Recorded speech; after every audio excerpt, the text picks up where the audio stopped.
সকলোকে নমস্কাৰ জনাই নতুন এটা ভিডিঅ'লৈ স্বাগতম জনালোঁ। মই বনাই আছোঁ ফ্ৰেঞ্চবিন আৰু গাজৰ। ফ্ৰেঞ্চবিন গাজৰ সুন্দৰকৈ ভাজি ল'লোঁ পিঁয়াজ অলপ দি। তাৰপাছত অকণমান গৰম পানী যোগ কৰিছোঁ, কিয় জানেনে? ফ্ৰেঞ্চবিন আৰু গাজৰ বৰ সোনকালে নিসিজে, সেয়েহে অকণমান গৰম পানী যোগ কৰি এতিয়া সুন্দৰকৈ সিজাই ল'ম। আনফালে আকৌ মই সুন্দৰকৈ এসাঁজ বনাবলৈ লৈছোঁ। এয়া জহা চাউল, বিহুতে অনা, সেয়েহে এতিয়া বনাবলৈ লৈছোঁ। আনফালে এয়া চকুৱা চাউল, মালভোগ চিৰা, উখোৱা চাউল, গুড়, চেনি, এনেকৈ এইবিলাক আপোনাৰ বিহুতে অনা এনেধৰণেই আছে, খোৱা হোৱা নাই। মই এতিয়া আপোনালোকৰ লগত শ্বেয়াৰ কৰিব লৈছোঁ জহা চাউলেৰে বনোৱা এসাঁজ সুন্দৰ ভাত।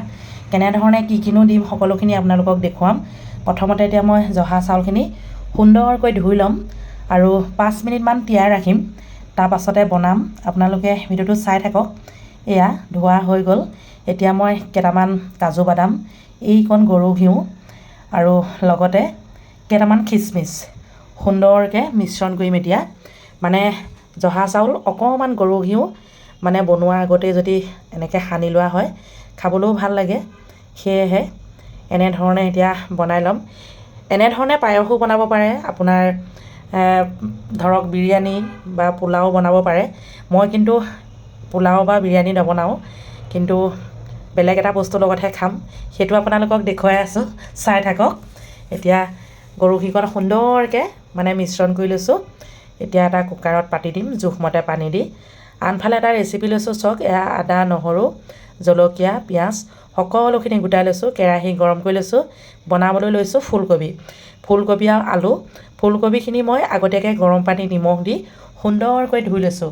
সৰিয়হৰ তেল গৰম হোৱাৰ লগে লগে এতিয়া মই অকণমান পাঁচফোৰণ যোগ কৰিম। এয়া মছলাখিনি আকৌ এবাৰ দেখুৱাই দিছোঁ কি কি মছলা লৈছোঁ। পাঁচফোৰণ দি দিয়া।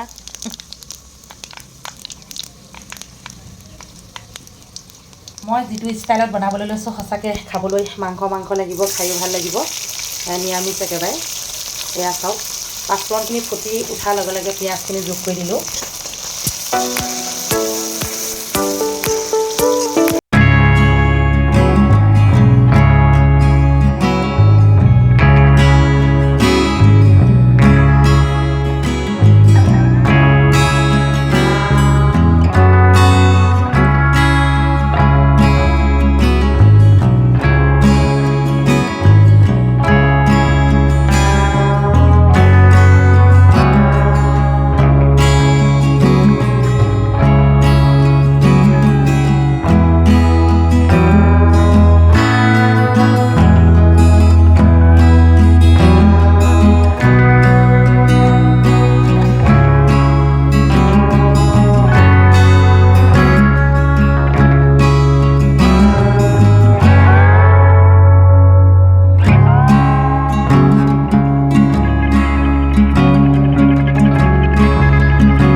দৰৱ দিয়া থাকে, সেয়ে